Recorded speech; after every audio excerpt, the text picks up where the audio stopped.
Un oficinista perdido en otro mundo cocina platos con poderes sorprendentes usando supermercado online.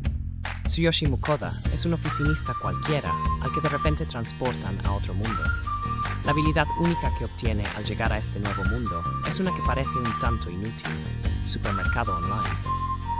Al inicio Mukoda está muy deprimido, pero resulta que toda la comida moderna que puede proporcionar a este nuevo mundo con su nueva habilidad tiene algunos efectos increíbles.